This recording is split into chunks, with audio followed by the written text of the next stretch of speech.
Welcome to icon India. తెలంగాణలో రెవెన్యూకి సంబంధించి కొత్తగా వచ్చినటువంటి చట్టం తెలంగాణ భూభారతి చట్టం 2025. సో ఇప్పుడు ఈ చట్టం తెలంగాణలో అమలవుతూ ఉంది. మరి కొత్తగా తీసుకొచ్చినటువంటి చట్టం ROR అని కూడా అంటారు, records of rights in land అనేటువంటి ఈ చట్టం 2025కి సంబంధించి మనం డిస్కస్ చేద్దాం. చట్టానికి సంబంధించి చట్టంలో ఏముంది, ఎన్ని సెక్షన్స్ ఉన్నాయి, ఏ సెక్షన్ని ఎలా పిలుస్తూ ఉన్నారు, ఈ చట్టం రెవెన్యూ వ్యవస్థలో అలాగే భూములకి సంబంధించినటువంటి వ్యవస్థలో ఎలా పనిచేయబోతుంది అనేటువంటి అంశాలను మాట్లాడదాం, తెలుసుకుందాం. సో మీరు ఇన్ జనరల్గా కూడా ఈ చట్టానికి సంబంధించినటువంటి అంశాలను తెలుసుకోవాల్సి ఉంటుంది. అయితే ఇన్ జనరల్ని కొద్దిసేపు పక్కన పెడితే మీకు GPO గ్రామ పాలనా అధికారికి సంబంధించి నోటిఫికేషన్ రాబోతా ఉంది. ఈ నోటిఫికేషన్ అనేది ఈ చట్టాన్ని బేస్ చేసుకొని రిక్రూట్ చేయబోతున్నటువంటి ఉద్యోగాలు. సో ఇప్పుడు ఈ చట్టాన్ని సమర్థవంతంగా గ్రామీణ స్థాయిలో నిర్వహించేందుకు గ్రామాలకి సంబంధించినటువంటి అధికారులుగా ఉంటూ ఈ చట్టానికి సంబంధించినటువంటి అన్ని సెక్షన్లను అమలు చేయాల్సి ఉంటుంది. అయితే ఈ నోటిఫికేషన్ త్వరలో ఉంటుంది. ఇప్పుడు ఈ చట్టం అనేది పైలట్ ప్రాజెక్టుగా తెలంగాణలో 4 జిల్లాలలో కొనసాగుతూ ఉంది. మిగతా 29 జిల్లాలకి ఈ చట్టాన్ని జూన్లో విస్తరించాలి అనుకుంటుంది ప్రభుత్వం. ఆలోపు 10,954 ఉద్యోగాల భర్తీ ప్రక్రియను చేయబోతా ఉంది. ఇందులో పాతవారు అలాగే డైరెక్ట్ నోటిఫికేషన్ కూడా ఉంటుంది. సో దీనికోసం మీరు ప్రిపరేషన్ని ప్రారంభించండి ఆలస్యం చేయకుండా. సో దీనికోసం మేము ఇప్పుడు ఏ ఎగ్జామ్ కండక్ట్ చేసినా కామన్ సిలబస్ అనేది ఒకటి ఉంటుంది. దాన్ని బేస్ చేసుకుని ఆల్రెడీ క్లాసెస్ని లైవ్లో అందించడం జరుగుతూ ఉంది. ఈ క్లాసెస్ని మీరు జస్ట్ 999తో అప్డేట్ చేసుకోవచ్చు. అంటే ఇందులో రిజిస్టర్ అవ్వచ్చు. ఈ రిజిస్టర్ అయితే ఈ క్లాసెస్ లైవ్ ద్వారా వినొచ్చు, మిస్ అయితే మీరు రికార్డెడ్ మోడ్లో కూడా వినొచ్చు. అయితే మీకు ఈ GPOకి సంబంధించినటువంటి ఉద్యోగం చేయాలి అని అంటే ముఖ్యంగా అత్యంత ఎక్కువగా తెలవాల్సినటువంటిది ఇదే భూభారతి చట్టం 2025. మరి ఈ చట్టానికి సంబంధించి ఏప్రిల్ 14 నుంచి పైలట్ ప్రాజెక్ట్గా తీసుకొచ్చారు. ఈ చట్టం అనేది జనవరికి సంబంధించి జనవరి 4న గెజిట్ రాజపత్రము అని అంటాం 4న వచ్చింది. జనవరి 3న 2025కి సంబంధించి ఈ చట్టానికి సంబంధించి గవర్నర్ గారు సంతకం చేయడం జరిగింది. 2024 డిసెంబర్లో ఈ చట్టాన్ని అసెంబ్లీ తెలంగాణ శాసనసభలో ఆమోదించడం జరిగింది. సో ఇది చట్టానికి సంబంధించినటువంటి నేపథ్యం. మరి ఇప్పుడు ఈ చట్టంలో ఏముంది, ఎన్ని సెక్షన్స్ ఉన్నాయి, వాటిని ఎలా నేర్చుకోవాలి అనేటువంటి అంశాలను తెలుసుకుందాం. వీడియోని లైక్ చేసి మీ మిత్రులకి షేర్ చేయండి. సో మీరు ఆన్లైన్లో క్లాసెస్ వినాలనుకుంటే వెంటనే రిజిస్టర్ అవ్వండి. ఐకాన్ ఇండియా యాప్ని డౌన్లోడ్ చేసుకొని క్లాసెస్ని పొందండి. ఇక నెక్స్ట్ చట్టానికి సంబంధించి ఏముంది అనేటువంటి అంశం గురించి మాట్లాడాల్సి వస్తే ఈ చట్టంలో మొత్తం 23 సెక్షన్స్ ఉన్నాయండి. ఎన్ని సెక్షన్స్ అని అంటున్నాం? 23 విభాగాలు, సెక్షన్స్ ఉన్నాయి అనేటువంటి అంశాన్ని మీరు ఇక్కడ గుర్తించాల్సి ఉంటుంది. ఎన్ని అని అంటున్నాం? 23 సెక్షన్స్ ఉన్నాయి. సో ఇలా ఈ 23 విభాగాలకి సంబంధించి ఒక్కొక్క విభాగం ఏం చెప్తుంది, ఏ విభాగంలో ఏముంది అనేటువంటి అంశాలను తెలుసుకోవాలి. అయితే ఈ క్లాస్ ద్వారా నేను విభాగాలను గురించి చెప్తాను. ఎవరైతే ఆన్లైన్ కోర్సెస్ తీసుకుని ఉన్నారో వారికి ఇన్ డీటెయిల్డ్ వేగా ప్రతి అంశాన్ని కూడా చెప్పడం జరుగుతుంది. సో ఇప్పుడు ఈ విభాగాలకి సంబంధించినటువంటి దానిలో మనం ఫస్ట్ ఏమని అంటున్నాము అని అంటే సెక్షన్ 1. ఈ సెక్షన్ 1కి సంబంధించి షార్ట్ టైటిల్ అని అంటున్నాం, అలాగే ఎక్స్టెంట్ అండ్ కమెన్స్మెంట్ అని అంటున్నాం. ఏంటి సార్ ఈ ఎక్స్టెంట్ అండ్ కమెన్స్మెంట్కి సంబంధించింది అని అంటే ఇక్కడ మీరు శీర్షిక, పరిధి, అలాగే అమలు దినము అని అంటున్నాం. భూభారతి అనేటువంటి చట్టం పేరు. ఇక్కడ తెలంగాణ భూభారతి యాక్ట్ అనేటువంటిది ఇక్కడ మనం టైటిల్గా శీర్షికగా గుర్తించాల్సి ఉంటుంది. సో దీనికి సంబంధించి ఎప్పుడు ఇది అమలవుతా ఉంది అని అంటే గెజిట్ వచ్చినటువంటి అంశాన్ని మనం ఇక్కడ పరిగణలోకి తీసుకుంటే జనవరి 4 అని అంటున్నాం. సో దీనికి సంబంధించి అమలు అనేది పైలట్ ప్రాజెక్ట్గా ఇది ఏప్రిల్ 14న ప్రారంభమైంది. సో ఇలాంటి అన్ని అంశాలు కూడా ఇందులో ఈ సెక్షన్లో పొందుపరచడం జరిగింది. ఏంటి భూభారతి చట్టం? సో దీనినే ఆర్ఓఆర్ యాక్ట్ అని కూడా అంటాం.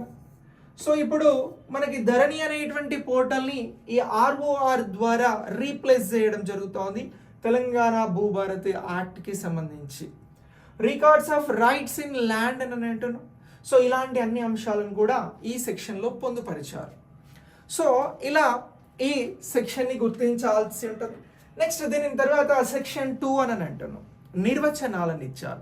సో సెక్షన్ 2కి సంబంధించినటువంటి నిర్వచనాలను ఏమేమి ఇవ్వడం జరిగింది సార్ అని అంటే, ఇక్కడ భూములకి సంబంధించినటువంటి నిర్వచనాలు. సో ఇక్కడ వ్యవసాయ భూమి ఏమిటి, దాని లేదు అని అంటే ఇతర భూములు ఏంటి, వీటితో పాటు మనకి భూదార్ కార్డ్ అనేది ఇవ్వబోతా ఉన్నారు. సో ఇది ఏంటి, భూదార్ కార్డ్ అంటే ఏంటి, అలాగే ఇతర కమిషనర్కి సంబంధించిన అంశాలు, ధృవీకరణకి సంబంధించినటువంటి అంశాలు, మ్యూటేషన్ మొదలైనటువంటి అన్ని డెఫినేషన్లను నిర్వచనాలు అనేటువంటి సెక్షన్ ద్వారా భూభారతి చట్టంలో పొందుపరచడం జరిగింది. ఇక నెక్స్ట్ దీని తర్వాత మనకి సెక్షన్ 3కి సంబంధించి ఇక్కడ కొన్ని భూములకు చట్టం వర్తించదు అని అంటున్నాం. సో కొన్ని భూములకు చట్టం వర్తించదు అని అంటే ప్రభుత్వానికి సంబంధించినటువంటి భూములు కావచ్చు, ఇనాం భూములు కావచ్చు, జాగీర్కి సంబంధించినటువంటి భూములు కావచ్చు, ఇలాంటివి ఏవైనా ఉన్నట్లయితే ఆ భూములు ప్రభుత్వ భూములుగా పరిగణించాలి, వాటికి తెలంగాణ భూభారతి చట్టం అనేది వర్తించదు అనేటువంటి అంశాన్ని ఇక్కడ గుర్తించడం జరుగుతుంది. సో ఇలాంటి అంశాలతో పాటు చాలా అంశాలను కూడా ఇగో ఈ నిబంధనలో ఈ సెక్షన్లో పొందుపరిచారు అనేటువంటి అంశాలను మనం ఇక్కడ గుర్తించాలి. ఇక నెక్స్ట్ దీని తర్వాత ఈ కొన్ని భూములకు చట్టం వర్తించదు, act not to apply in certain cases అని అంటున్నాం. సో వేటికి వర్తించదు అనేటువంటి అంశాన్ని కూడా చట్టంలో పొందుపరిచారు. వేటికి వర్తించదు బేసిక్గా అంటే ప్రభుత్వానికి సంబంధించినటువంటి భూముల విషయంలో ఇది వర్తించదు అని చెప్పారు. సెక్షన్ 4 ఇక్కడ హక్కుల రికార్డు తయారీ మరియు నిర్వహణ అని అంటున్నాం. So preparation and maintenance of records of rights అని అంటున్నాం. భూభారతి అనేటువంటి చట్టం పారదర్శకత కోసం తీసుకురావడం జరిగింది అని చెప్పేసి ప్రభుత్వం పదే పదే చెప్తా ఉంది. ధరణి చట్టంలో ఉన్నటువంటి ప్రీవియస్ 2020లో వచ్చినటువంటి ధరణిలో ఉన్నటువంటి లోపాలను సవరించి దీన్ని తీసుకొచ్చినాం. కాబట్టి ఇక్కడ ఏదైతే ఈ ప్రిపరేషన్కి సంబంధించినటువంటి ఏవైతే మెయింటెనెన్స్కి సంబంధించినటువంటి ల్యాండ్స్, అలాగే వాటికి సంబంధించినటువంటి నిర్వహణ, వాటికి సంబంధించిన రికార్డుల తయారీ, ఇలాంటి అంశాలను గురించి ఇందులో పొందుపరచడం జరిగింది. ఇక్కడ ప్రతి గ్రామానికి సంబంధించి అలాగే ప్రభుత్వానికి సంబంధించినటువంటి అన్ని భూములను కూడా ఇక్కడ రీసర్వే చేసి రికార్డ్స్ని మెయింటైన్ చేయాలి. అలాగే దీనితో పాటు అన్ని రికార్డ్స్ని కూడా డిజిటల్గా మెయింటైన్ చేయాలి అనేటువంటి అంశాన్ని ఈ సెక్షన్ ద్వారా చెప్తా ఉన్నారు. నెక్స్ట్ సెక్షన్ 5 ఇక్కడ అమ్మకము, బహుమతి, తాకట్టు లావాదేవీలలో నగదు మరియు నమోదు మరియు మ్యూటేషన్ అని అంటారు. సో దీనికి సంబంధించి registration and mutation in cases of sale, gift, mortgage and exchange and partition అని అంటున్నాం. సో వీటికి సంబంధించి మనం ఇక్కడ భూభారతి చట్టంలో ఏ రిజిస్ట్రేషన్ ఎలా అవుతుంది, దీనికి సంబంధించినటువంటి అంశాలలో ఎలాంటి చర్యలు తీసుకుంటా ఉన్నారు.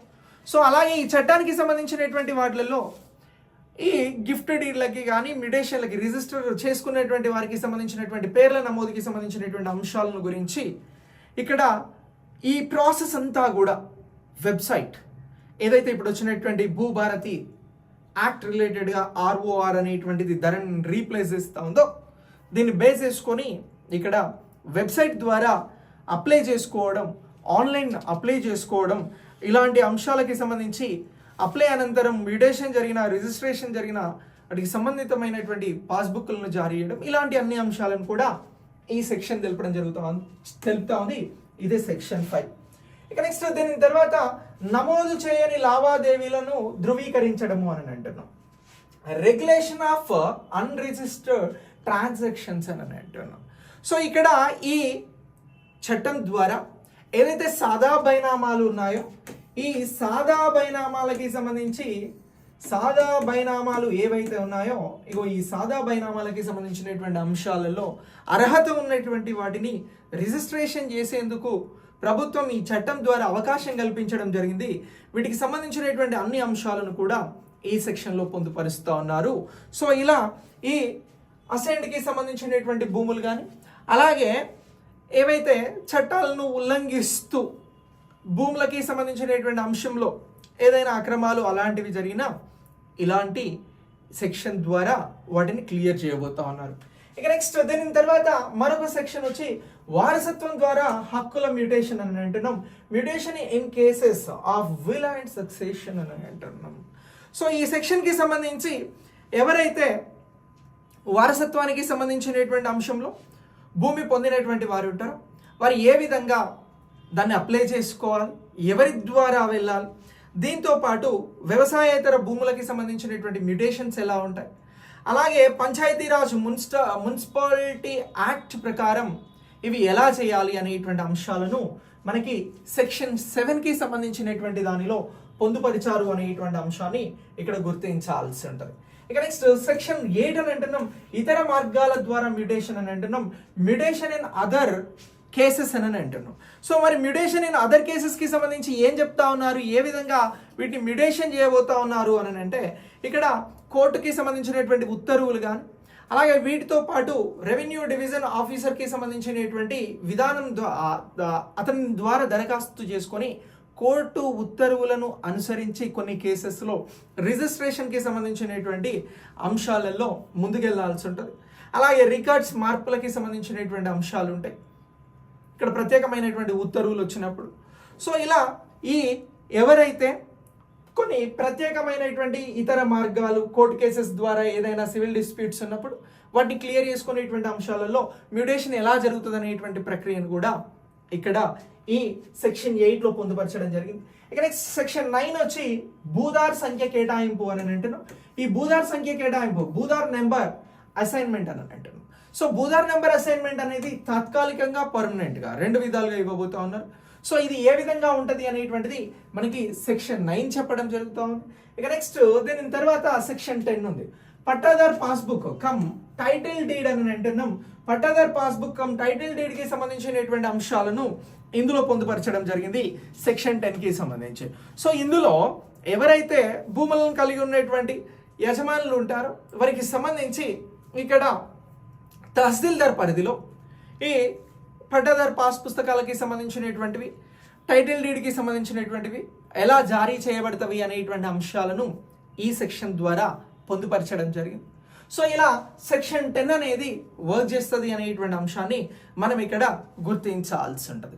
సో దీనికి సంబంధించి దరఖాస్తు ప్రక్రియ ఎలా ఉంటుంది, అలాగే ఇక్కడ హక్కుల ధృవీకరణ అనేది ఎలా జరుగుతుంది, అలాంటి అన్ని అంశాలను కూడా ఈ సెక్షన్లో పొందుపరచాలి. ఇక నెక్స్ట్ దీని తర్వాత సెక్షన్ 11 అని అంటున్నాం.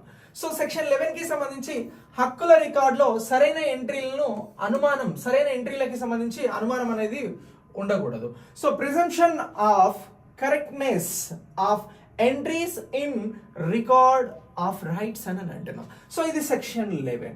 సో ఏదైనా హక్కుల రికార్డుకి సంబంధించినటువంటి అంశాలు అనేవి ఉన్నప్పుడు వాటిలో అనుమానాలకి తావు లేకుండా రూపొందించాలి అనేటువంటి అంశాలను సెక్షన్ 11కి సంబంధించి పొందుపరచడం జరిగింది అనేటువంటి అంశాన్ని మీరు ఇక్కడ గుర్తించాల్సి ఉంటుంది. సో ఈ సెక్షన్ గురించి కూడా మనం చాలా క్లియర్గా మాట్లాడతాం. ఇక నెక్స్ట్ సెక్షన్ 12 అని అంటున్నాం హక్కుల రికార్డుకి సంబంధించినటువంటి నకలు. So copies of records of rights అని అంటున్నాం. సో ఇక్కడ హక్కులకి సంబంధించినటువంటి రికార్డ్స్ ఏవైతే ఉంటాయో వాటిని అన్నింటినీ కూడా ప్రాపర్గా మెయింటైన్ చేయాల్సి ఉంటుంది ఆన్లైన్ ద్వారా.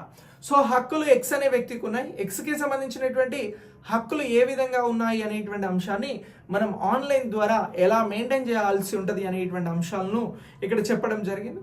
ఇతర ధృవీకరణ పత్రాలు కానీ ఇతర చెల్లింపులకి సంబంధించి క్రెడిట్ ఏజెన్సీలకి సంబంధించినటువంటి అంశాలు ఏవైతే ఉంటాయో వాటిని అన్నింటినీ కూడా సమ్ ఫీ అనేది చెల్లించి ఇక్కడ ఏ విధంగా పొందవచ్చు అనేటువంటిది ఇక్కడ నకళ్ళకి సంబంధించి రికార్డ్ నకళ్ళకి సంబంధించినటువంటి దాన్ని సెక్షన్ 12 అనేది వివరించడం జరుగుతోంది. నెక్స్ట్ సెక్షన్ 13 కి సంబంధించి గ్రామ ఖాతాలు మరియు సర్వే రికార్డులలో నమోదు అని అంటున్నాం. Entry in village accounts and survey records అని అంటున్నాం. సో ఇదే జీపీఓలకి సంబంధించి ప్రధానమైనటువంటి పనిగా ఉండబోతున్నటువంటిది సెక్షన్ 13. సో ఇప్పుడు గ్రామానికి సంబంధించినటువంటి భూములు ఏంటి, అలాగే వాటికి సంబంధించి రికార్డులలో ఎవరు భూములు కొంటా ఉన్నారు, ఎవరు అమ్ముతా ఉన్నారు, వారికి సంబంధించినటువంటి భూదా సంఖ్యను ఎలా కేటాయించాలి, అలాగే వీటితో పాటు ఇక్కడ భూమి కొనుగోలు అమ్మకాలు జరిగినప్పుడు మ్యాప్ అనేది ఎలా మారుతుంది, ఇలాంటి అన్ని అప్డేట్స్ కూడా ఈ సెక్షన్ 13 అనేది చూడడం జరుగుతుంది. ఇలా దీన్ని గుర్తుంచుకోవాలి. సెక్షన్ 14 కి సంబంధించి భూమి న్యాయ ట్రిబ్యునల్స్ అని అంటున్నాం, ల్యాండ్ ట్రిబ్యునల్స్ అని అంటున్నాం. సో ఇక్కడ సెక్షన్ 14 అనేది ఏం చెప్తా ఉంది అని అంటే, ప్రభుత్వానికి సంబంధించినటువంటి ప్రత్యేకమైనటువంటి ఇక్కడ భూమికి సంబంధించినటువంటి న్యాయ ట్రిబ్యునల్స్ని ఏర్పాటు చేయడం జరుగుతూ ఉంది. ఇలా ట్రిబ్యునల్స్ ద్వారా భూములకి సంబంధించినటువంటి సమస్యలను సత్వరమే పరిష్కరించేలాగా, ఎక్కువ ఆలస్యం చేయకుండా, అలాగే ట్రిబ్యునల్ ఇచ్చేటువంటి తీర్పులకి సంబంధించినటువంటి అంశాలను ఈ సెక్షన్లో పొందుపరచడం జరుగుతూ ఉంది. నెక్స్ట్ దీని తర్వాత సెక్షన్ 15 అని అంటున్నాం, అప్పీల్ అని అంటున్నాం. సో ఇక్కడ ట్రిబ్యునల్స్ ద్వారా ఒక వ్యక్తికి, ఇక్కడ ఎక్స్ అనే వ్యక్తి ఉన్నాడు, ఈయనకి సంబంధించి ఈయన తహసీల్దార్కి సంబంధించి అప్లై చేసుకున్నాడు. ఇక్కడ ఈయనకి సంబంధించి ఈ తహసీల్దార్కి సంబంధించి ఇక్కడ ఏం జరిగింది, ఈయనకి జస్టిస్ జరగలే. ఈయన నెక్స్ట్ వేరే పై అంటే ఆర్డీఓ దగ్గరికి వెళ్ళొచ్చు, అలాగే ఆ తర్వాత కలెక్టర్ దగ్గరికి వెళ్ళొచ్చు, ఆ తర్వాత కమిషనర్ స్థాయిలో కూడా వెళ్ళొచ్చు. ఎక్కడికి వెళ్ళొచ్చు అని అంటున్నాం, కమిషనర్ స్థాయిలో కూడా వెళ్ళొచ్చు అని చెప్పేసి చెప్తున్నటువంటిదే అపీల్. సో ఇలా అపీల్ అనేటువంటి సిస్టమ్ని సెక్షన్ 15 వివరించడం జరుగుతోంది భూభారతి చట్టంలో. ఇక నెక్స్ట్ సెక్షన్ 16 ఉంది. ఇక్కడ రివిజన్ అనేటువంటి కాన్సెప్ట్ ని తీసుకోవడం జరిగింది. సెక్షన్ 16 కి సంబంధించి రివిజన్ లో ఏం తీసుకుంటున్నారు అని అంటే, దేవాదాయ భూములకి సంబంధించి, వక్ఫ్ భూములకి సంబంధించి, అలాగే ఇతర భూములకి సంబంధించినటువంటి మోసపూరితమైనటువంటి మార్పులు ఏమైనా జరిగినప్పుడు దానికి సంబంధించి రివిజన్ చేసి ఆ భూములను తిరిగి స్వాధీనం చేసుకునేటువంటి అవకాశాన్ని కూడా భూభారతి చట్టం కల్పించడం జరుగుతోంది. సో దీనిని గురించి చెప్తున్నటువంటిదే సెక్షన్ 16. సో ఇలా ఈ సెక్షన్ 16ని గుర్తుంచుకోవాలి. ఇక నెక్స్ట్ దీని తర్వాత మరొక సెక్షన్ 17 అని అంటున్నాం. ఇక్కడ విచారణ అధికారులకు అధికారాలు ఇవ్వడం జరుగుతోంది. So powers of recording, appellative and revisional authorities అని అంటున్నాం. సో ఎవరైతే దీనికి సంబంధించి ఉన్నతాధికారులుగా నియమించబడి భూమి సమస్యలకి సంబంధించినటువంటి అంశాలను సాల్వ్ చేస్తారో వారికి సివిల్ కోర్టుకి ఉన్నటువంటి అధికారాలను కల్పిస్తాము అని చెప్పేసి ఈ సెక్షన్స్ ద్వారా చెప్పడం జరుగుతూ ఉంది. అదే సెక్షన్ 17 అనేటువంటి అంశాన్ని ఇక్కడ మనం గుర్తించాల్సి ఉంటుంది. ఇక నెక్స్ట్ దీని తర్వాత సెక్షన్ 18 ఉంది. సో ఇక్కడ హక్కుల కోసం సివిల్ సూట్ అని అంటున్నాం, సివిల్ సూట్ ఫర్ డిక్లరేషన్ అని అంటున్నాం. సో ఈ సెక్షన్ 18 కి సంబంధించి ఏం చేయబోతా ఉన్నారు అని అంటే, ఇక్కడ 1963 ప్రకారం సివిల్ సూట్ దాఖలు చేసుకునేటువంటి అవకాశాన్ని కల్పించడం జరుగుతోంది. ఇక్కడ హక్కులకి సంబంధించి ఎవరైతే దీనికి సంబంధించి రికార్డులలో ఎంట్రీలకి సంబంధించినటువంటి అంశాలలో నష్టం కలిగితే దానికి సంబంధించి హక్కులు వాటి ప్రకారం ఇక్కడ సివిల్ సూట్ వేసుకునేటువంటి అవకాశాన్ని కల్పించడం జరుగుతోంది. దీనికి సంబంధించి సెక్షన్ 18ని గుర్తించాల్సి ఉంటుంది. ఇక సెక్షన్ 19 అని అంటున్నాం. ఇక్కడ అధికారులకి రక్షణ అనేటువంటిది ఇవ్వడం జరుగుతోంది. Protection of officers from legal action అని అంటున్నాం. భూములకి సంబంధించినటువంటి అంశాలలో ఏదైనా లీగల్ యాక్షన్స్ తీసుకుంటున్నప్పుడు ఎవరైతే న్యాయంగా పనిచేసేటువంటి అధికారులు ఉంటారో వారికి సంబంధించి రక్షణ కల్పించేటువంటి అంశాలలో చట్టం సెక్షన్ 19 చెప్పడం జరుగుతోంది. దీని అనుగుణంగా ఇక్కడ చర్యలు తీసుకోవడం జరుగుతోంది అనేటువంటి అంశాన్ని గుర్తుంచుకోవాలి. ఇక నెక్స్ట్ దీంతో పాటు సెక్షన్ 20 అని అంటున్నాం, మోసపూరితమైన చర్యలపైన శిక్ష. సో ఇక్కడ భూములకి సంబంధించి ఎవరైతే మోసపూరితమైనటువంటి విధానంలో వ్యవహరిస్తారో వారిపైన చర్యలు తీసుకునేందుకు సెక్షన్ 20 అనేది తీసుకురావడం జరుగుతోంది. పనిష్మెంట్ అండ్ ఫ్రాడ్లెంట్ యాక్షన్స్ అని అంటున్నాం. సో భూములకి సంబంధించినటువంటి అంశంలో జాగ్రత్తగా ఉండాలి. సో ఇక నెక్స్ట్ సెక్షన్ 21 నిబంధనలు తయారు చేసేటువంటి అధికారులకి సంబంధించి పవర్ టు మేక్ రూల్స్ అని అంటున్నాం. ఇప్పుడు చట్టం రూపొందించారు, కొన్ని నిబంధనలు మార్చాల్సి వస్తాయి. అవి చట్టానికి అనుగుణంగా మార్చే విధంగా మీకు సెక్షన్ 21 చెప్తా ఉంది. సో ఇలా సెక్షన్ 21ని గుర్తుంచుకోవాలి. ఇక నెక్స్ట్ దీని తర్వాత సెక్షన్ 22 అని అంటున్నాం. ఇక్కడ సమస్యల తొలగింపుకి సంబంధించి పవర్ టు రిమూవ్ డిఫికల్టీస్ అని అంటున్నాం. ఇక్కడ ఏవైతే భూములకి సంబంధించినటువంటి అంశాలలో వచ్చేటువంటి సమస్యలు ఉంటాయో వాటికి సంబంధించినటువంటి వాటి కోసం ఇక్కడ చర్యలు తీసుకునేందుకు ఈ సెక్షన్ను ఏర్పాటు చేయడం జరిగింది. ఈ సెక్షన్కి సంబంధించి అధికారులపైన కేసు వేస్తాము అని అంటే కుదరదు. సో దీనికి సంబంధించి వారి పైన ఏవైనా సమస్యలు ఉన్నా ఆ సమస్యలను తొలగించేందుకు సంబంధించి అలాగే ఇతర సమస్యలకి సంబంధించినటువంటి అంశాలలో చర్యలు తీసుకునేందుకోసం ఈ సెక్షన్ను తీసుకురావడం జరిగింది. సో ఇలా చట్టానికి సంబంధించి సమస్యలు ఎదురైతే వాటిని పక్కకు తప్పించి ఈ సమస్యను సాల్వ్ చేసేలాగా ఈ సెక్షన్ తీసుకొచ్చినారు. ఇక నెక్స్ట్ లాస్ట్ వన్ వచ్చి పాత చట్టం రద్దు మరియు కొనసాగింపు పైన ఇక్కడ సెక్షన్ 23ని తీసుకోవడం జరిగింది.